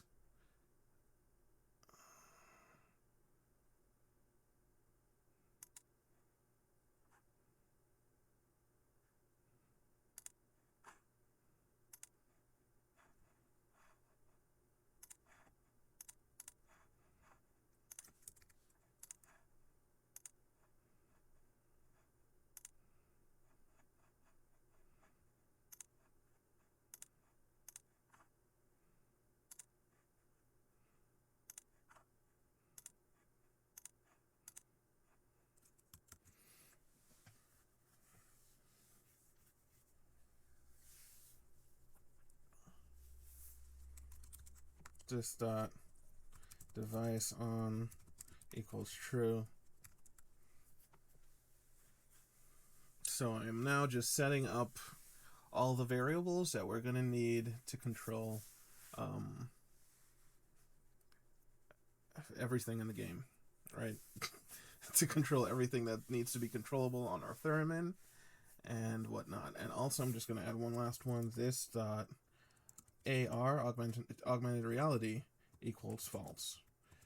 All right, and I'm going to go ahead and add another object here and just get our room ball, call this env environment, get our room ball nice and linked up as well. So what that will do is allow us to have control over the object. And simply from that little script, we can probably also run a controller check and check for like a grip. Oh, I just realized we're not doing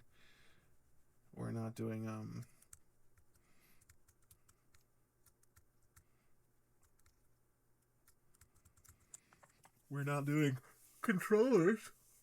Oh, we're not doing controllers. Controller dependency.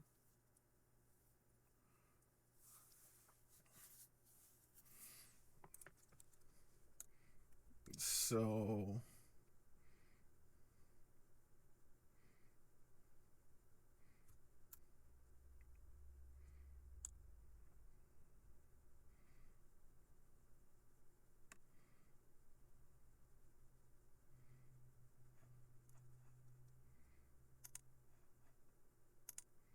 what that means is that let's we're probably gonna have to add And this actually makes a little bit more sense if you think about it in terms of how the text is already laid out. Right? Tone, select, delay. Now they look like they're the same size. Haha. And the buttons are right next to each other.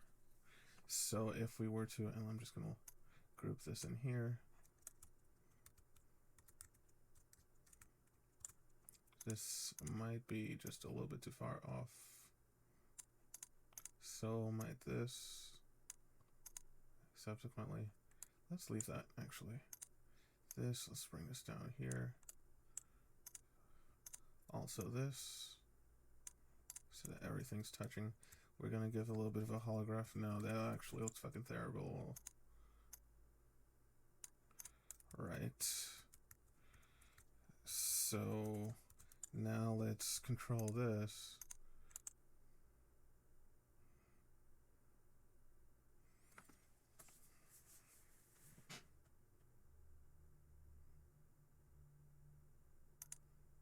Duplicate hierarchies and everything, so we have another button here. This is going to be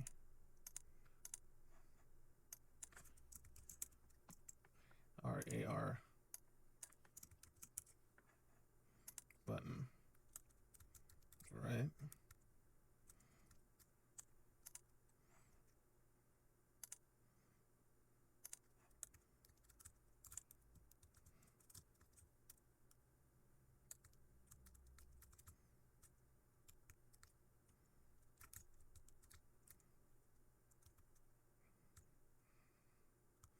Very cool.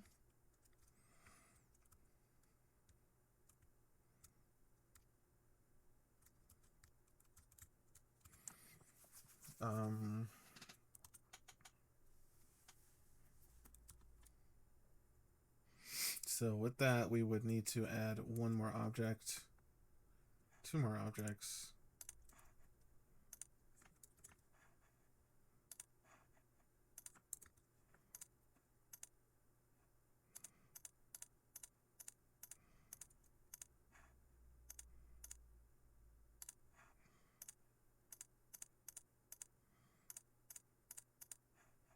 We're only checking on one collision masking, that's the 0 index.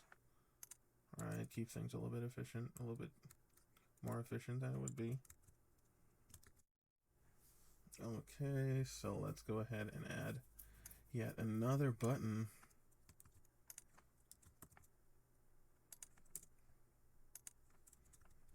And yet another collider.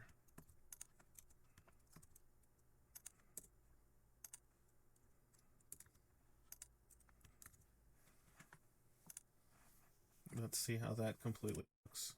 Us, it doesn't. Right.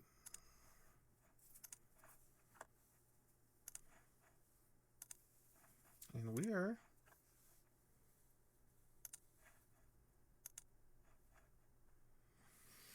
connected. Everything's connected, as they say. Everything is connected.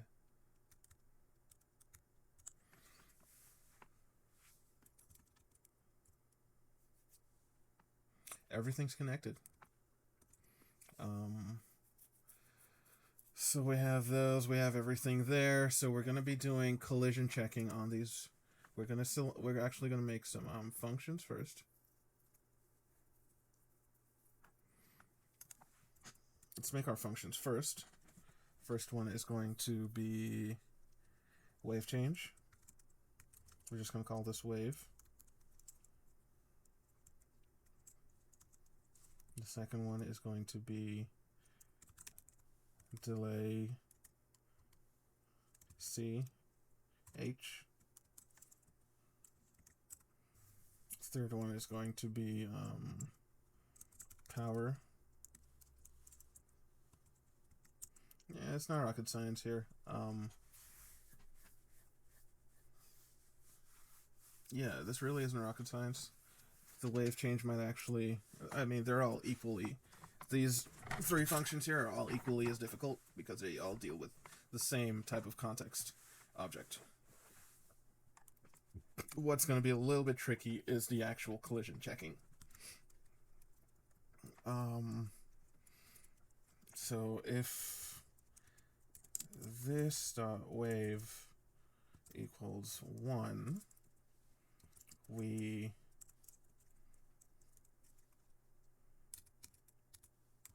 this dot wave equals 2, and we this dot OSC dot type equals square, else,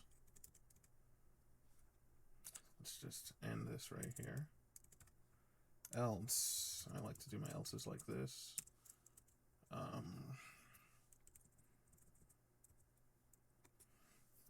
this dot wave equals 1, and this dot OSC dot type equals sign. Now we actually do have one more thing to change here, and that's the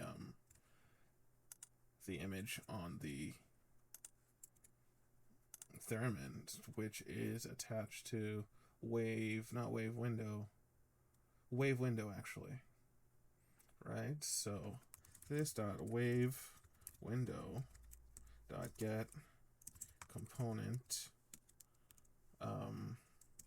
mesh component dot material is equal to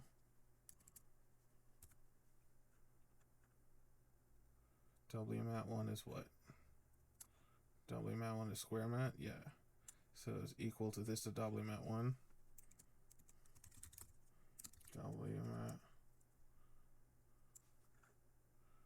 wmat1. This dot wave window dot get component mesh component material. I think I may need to import mesh component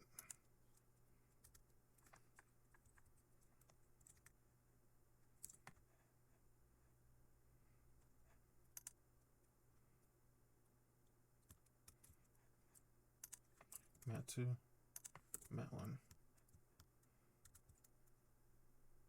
I might need to import mesh component.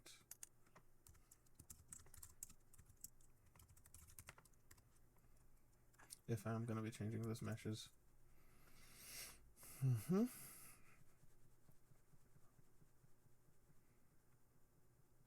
delay on, so if this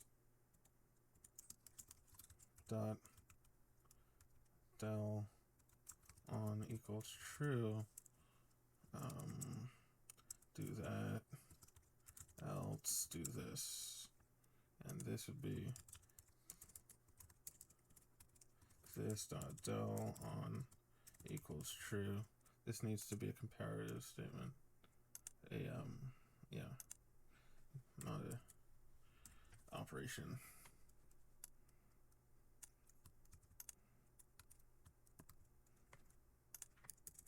There's going to be no indicator as to whether it delays on or off. I could have gone ahead and made the button red. I can do that instead of actually. So again, when we're making our delay switch function, we're going to have to call the disconnect function from our second gain object, so that we can disconnect it from the audio context. We don't actually disconnect the delay from the gain. Now we can actually do that. Actually, let's do that. Let's disconnect del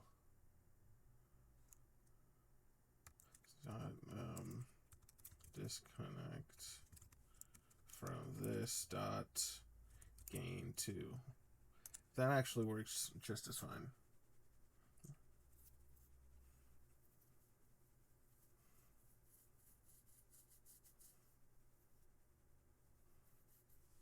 Right, so when we toggle it back, we're obviously just going to connect it. Let's just connect it back to gain 2, so we don't have to do anything else. Device on is going to be very similar, because we're actually going to have to disconnect the oscillator from both the gain 1 and the delay line.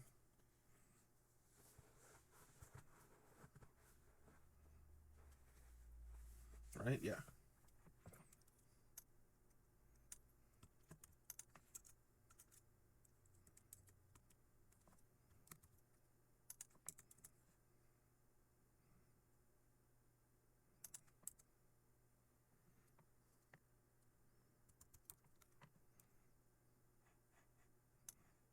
Why do I have device on there? I could honestly care crap whether the device is on or not. What I do care about is AR on. So yeah, we're not even going to mess with device on. What we'll do is mess with AR.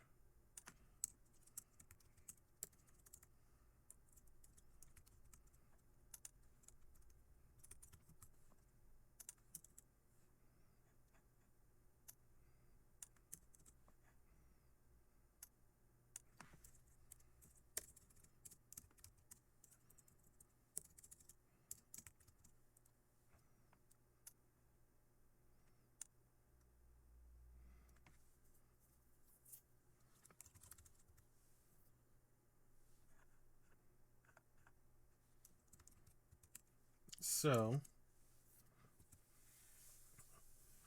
for our AR toggle, what I'm just going to do is shrink the environment ball down to a scale of 0 whenever the function is called, and scale it back up to its original startup scaling when the function is called again, when it's toggled back on. So right here, I'm doing env, which is the variable assigned to the object for our environment ball. This .env set scaling local to an array of 0, 0, 0. That's 0 on all axes, so it will disappear. And what we need to do is set it back to a saved fully enlarged status that we'll grab that status when our scene first loads. So we'll just call that this dot env dot scale, env scale, right? Set scaling local to this dot env scale, and in our start function we're gonna have to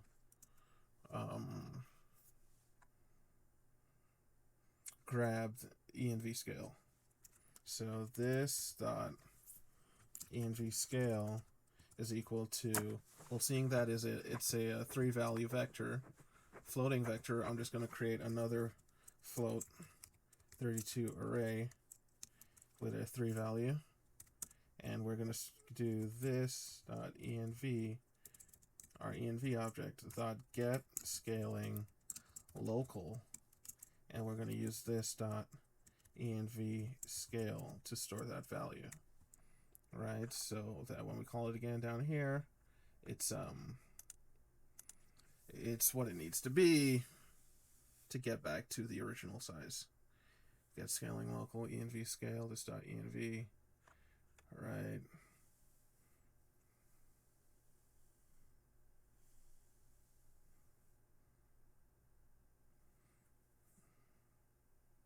All right, and we need to inverse these because I started out with checking to see if AR was actually on, which means no, which means it's disappeared. The environment ball has disappeared, so Control X, and we're gonna Control X again, put this down here. So if AR is false, is true, when you happen to call the AR function, meaning when there's no environment balls and you can see clearly through your pass-through, that means you're going to have to take AR off and set your scaling back to your initial scaling factor. All right, so AR function is done, our wave function is done, our delay channel is done. Now all we need to do is interface with our colliders, and that's actually Not that scary. First, we need to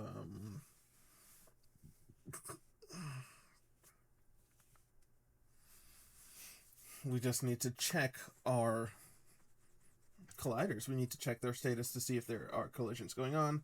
We can do that by going this dot, I believe we call them col 1, 2, and 3. Dot col 1 dot get component collision dot query overlaps.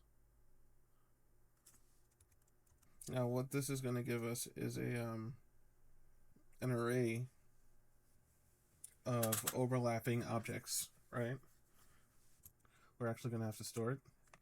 It's a function that returns a an array. So we're going to have to go let C1 equals this is where overlaps. Then we can do a conditional if this dot C1 dot length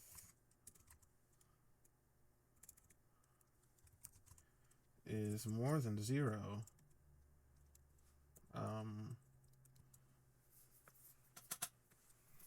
What we would want to do is put this dot C1 hit equals true, and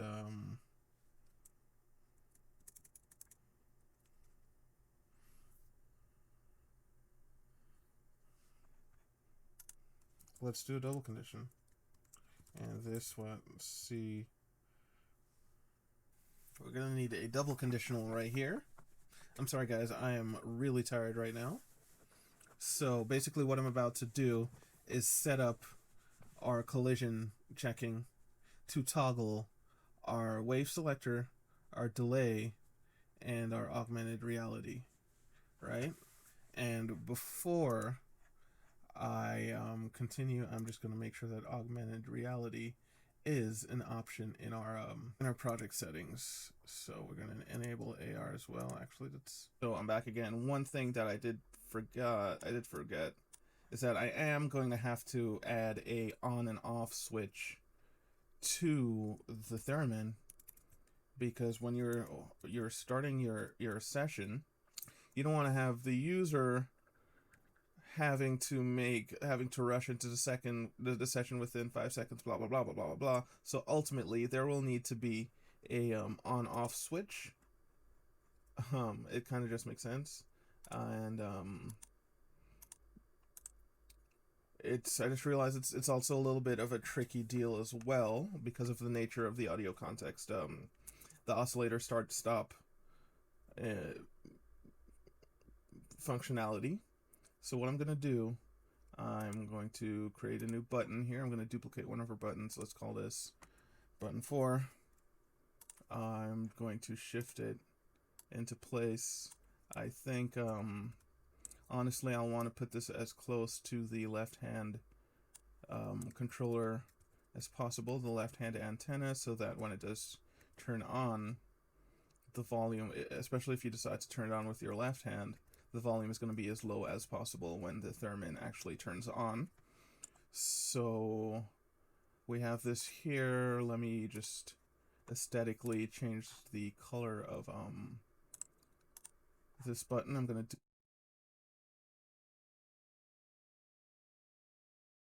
so I will go back into the script and hook it up. We'll call it Collider 4. Hit save. Let's go to our Theremin CPU script. We want to collapse this to expose the collider. I'm just going to use the picker here and choose collider. So now we have access to it. Let's go back into the script. I want to make a global this dot power, this dot on equals false, so you know it's going to be off by default. I'm going to add another one of these collision.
Perfecto.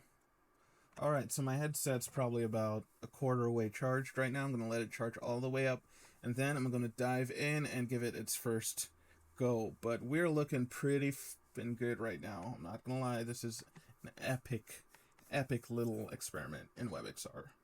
Catch you guys in a little bit.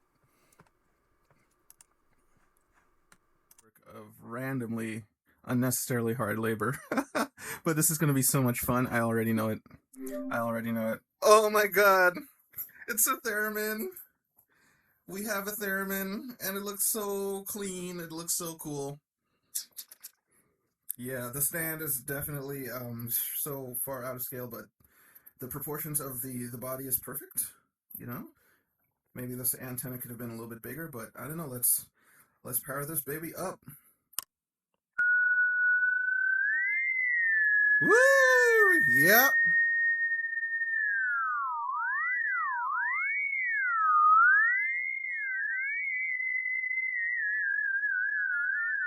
And this is perfect.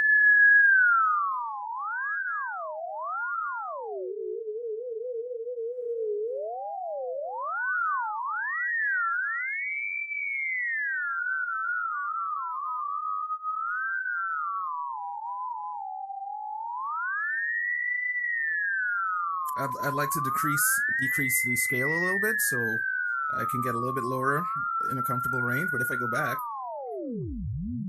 yeah, it's about a meter.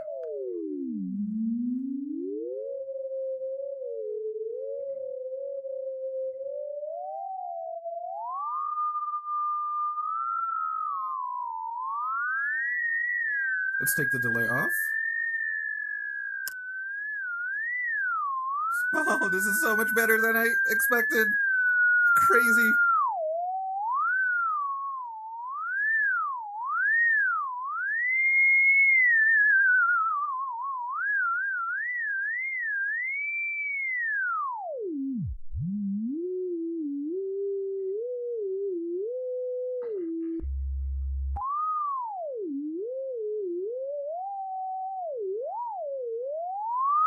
So guys, the Theremin is a huge success.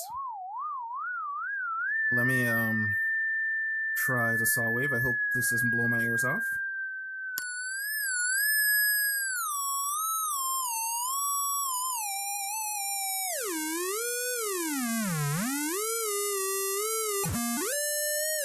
Oh, hand tracking. You know what? Let's try hand tracking. Let's turn it off. Oh, it works freaking amazingly. Let's get our hands tracked. I got one hand tracked and the other, but I don't have a model for the other. I probably flipped a switch that I wasn't supposed to, but let's...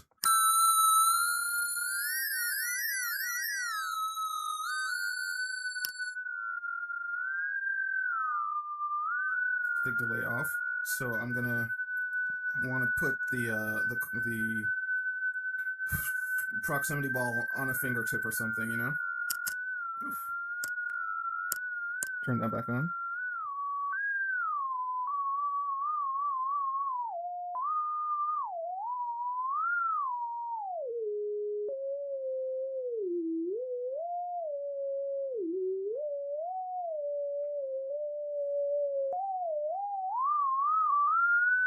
Now the Quest 3 does not track as well to the side of the head than the Quest 2 does because of the positioning of the cameras. So yeah, I'm definitely going to need to decrease the proximity range versus the scale so that you can get to the lower notes like right about here and not have to go behind your head for the nice low notes. Because this is the range where a lot of nice melodies come from, especially on the theremin. When you hear those vintage sci-fi movies with the delay, it's usually down here.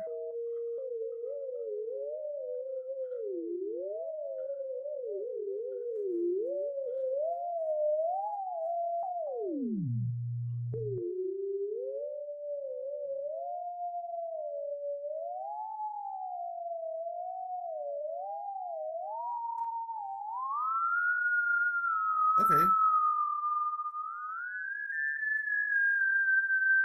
I want to try some vibrato type stuff. So let me turn it off. Turn it on. Let's see how good I can get some nice vibratos.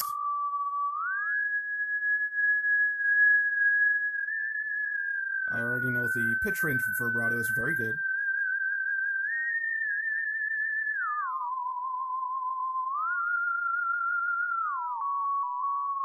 If the hand tracking doesn't just randomly come on.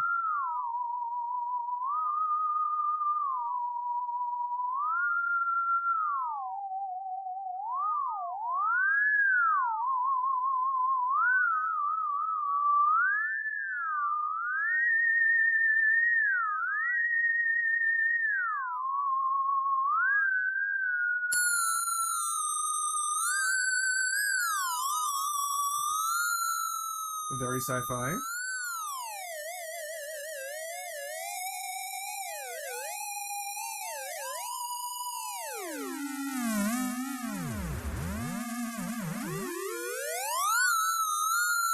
Guys, this is all happening.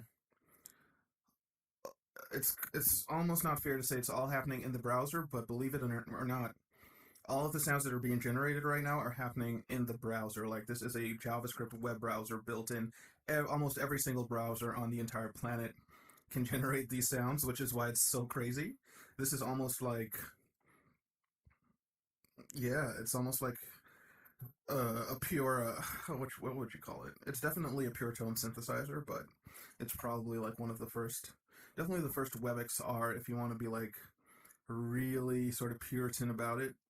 There are no samples being triggered, nothing happening on the GPU, or it's purely web browser. Like, this is all web-based synthesis happening here on a Theremin, which is crazy. I'm super excited right now. I want to try augmented reality. I want to see what it looks like in my room. So let me just exit the session here. I wonder if I actually need to reload it. No, I don't. I now have a Theremin in my fucking studio. Dude,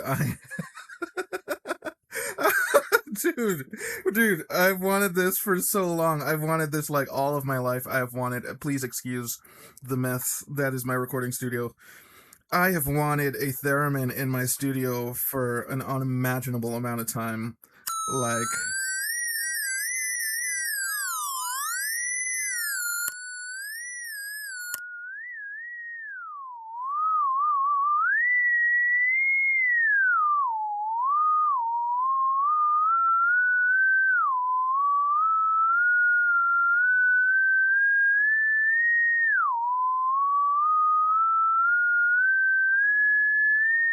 oh, I almost got a perfect scale there.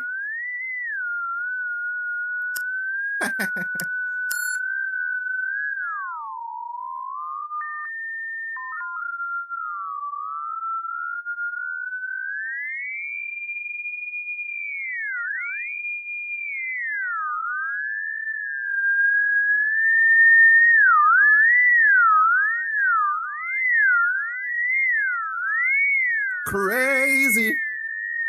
I'm in love.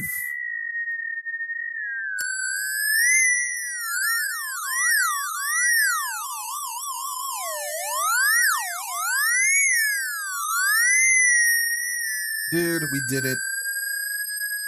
If any of you guys followed along with the way too long sort of live coding tutorial, I applaud you if you stayed awake, and I hope you take the time to actually experiment with some of this stuff because it's a lot of fun, right? So I'm probably going to right now just start editing the video and get it posted. But I'm definitely going to revisit my own Theremin now. I'm going to revisit this guy in terms of projects, maybe put my signature right there. And, fix that stand a little bit, get a little bit taller, that type of stuff, and maybe just publish it as a free app on the internet, so that people can enjoy the magic of the Theremin. These things, the good ones, they're thousands of bucks. Theremins are not cheap. The good ones are not cheap at all, and they're sort of rare. They're extremely difficult to play well, but when you can do it, it's almost like casting a magic spell. I kid you not. So yeah, I'm gonna try to get the scale to a shorter distance, so you can get away with a little bit more articulation without losing tracking. And yeah, a WebXR Theremin. I need to name this guy, some sort of model name like the WXR M100. WXR M100. Woo! I think I'm going to stick with that. I don't know what the M stands for, but it sounds cool. Over and out.